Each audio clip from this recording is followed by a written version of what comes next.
Hey guys, just wanted to show you my latest build on my TRX6. Kind of go over this real quick before I get out and run it and show you guys the results here. Basically with this build, what I wanted to do is kind of do a minimalist build here. Get it as light as possible, try to get the weight distribution as close to 60-40 as possible, which actually on a 6x6, I don't know if it needs to be exactly 60-40, but I wanted to get more weight up front and less weight in the back. So I really stripped this thing down. No fenders. Obviously the body is much smaller, much lighter. I love the TRX6 in its stock form, but the body really does get in the way of the capabilities of the vehicle. It's definitely heavy. It's top heavy. It likes to kind of barrel roll down the side hills. And you know, it kind of just holds it back. The fenders are really wide. They get caught up on everything. The bumpers get caught up on a lot of stuff, and the truck is just way more capable than the body allows it to be. Even though the Mercedes body did grow on me, and actually I'll show you real quick here. This was my latest build on that I tried for a little while. I kind of turned it into a little honcho setup, cut it down, but it's still kind of heavy. By the time I shoe gooed everything, I liked it. I thought it looked pretty cool on there, but performance still wasn't ideal. So I decided to go with this, and I'll show you real quick what I did. So shock towers, of course, the OEM ones are built into the fenders, so those came off. So these are off of Amazon. I think they're the Benedict Harry brand. I think they're about 20 bucks, but they come for TRX4.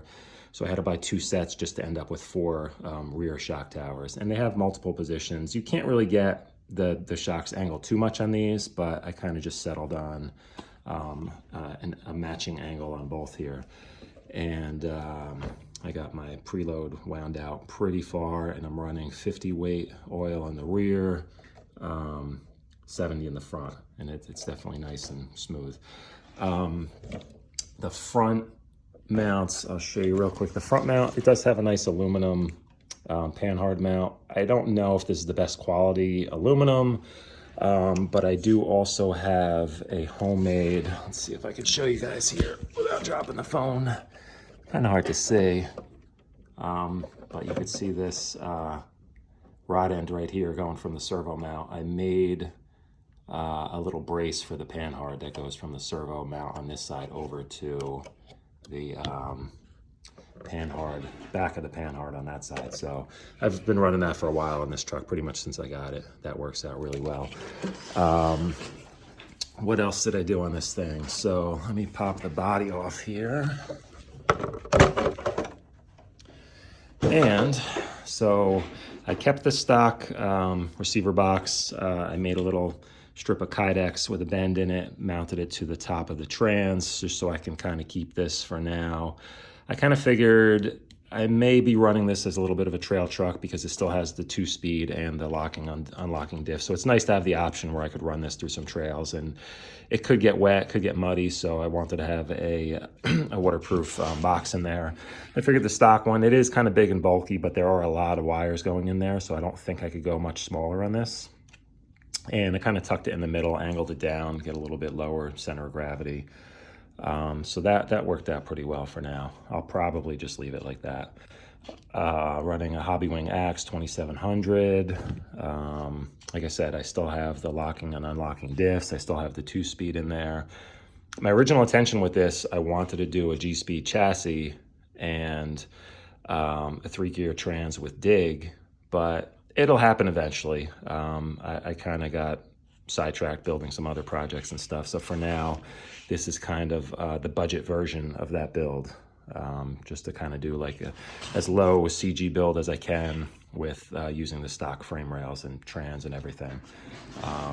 Speaking of frame rails, I trimmed the rear down so I can get pretty much no interference on the back here. And in the front, as you can see, without any bumper mounted in the front, I can actually approach a flat wall without the frame rails hitting at all. So that's pretty much all I wanted to accomplish with that. I am running a portal weight on here. I think it's about 95 grams each, portal weights, and a diff cover. I think that adds about 50 grams. Let me pause here for barking dogs. Okay, anyway, sorry about that. Dogs are barking at the wind. So I'll show you real quick here what I did as far as mounting this body, because there's some options, and I'm actually really happy with the way this turned out.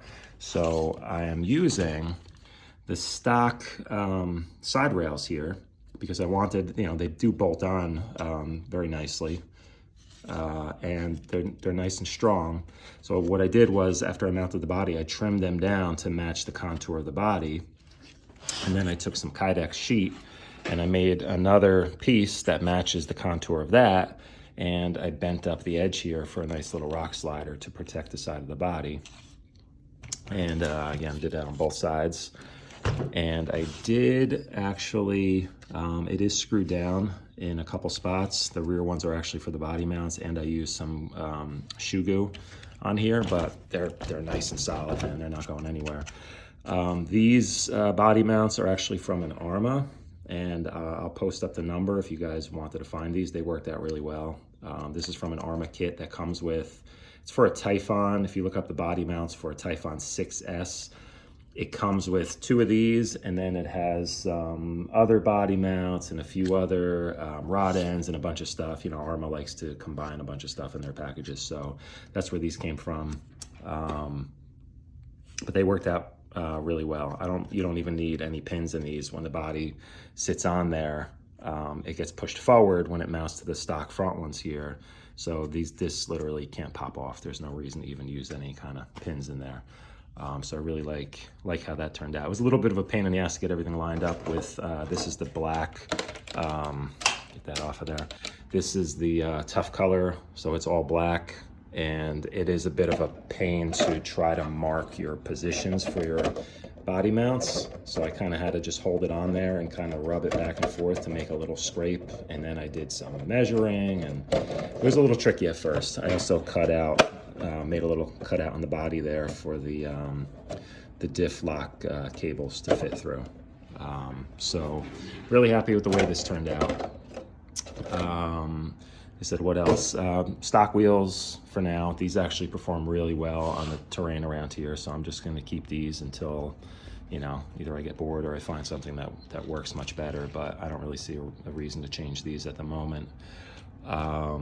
Stock gearing, I don't have any overdrive in this yet. I might try an overdrive in the front at some point, but that'll be my next step. I just want to run this today and see how it performs. Overall, so this weighs in at, with the battery, it was about 7.6 pounds overall.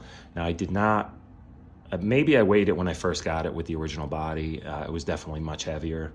But I know with the other body I just showed you guys, that was a little over 9 pounds. So just switching all of this over to the Power Wagon body, and removing some of all the inner fenders and all that crap, saved me about over a pound, almost 1.5 pounds total. Of course, then I added weight. I didn't weigh it with these on there actually. So right now it probably is closer to 8 pounds total with the portal weights and the diff cover. So yeah, that's that. Just wanted to show you guys my setup, and I'll get some running video and give this thing a good test today.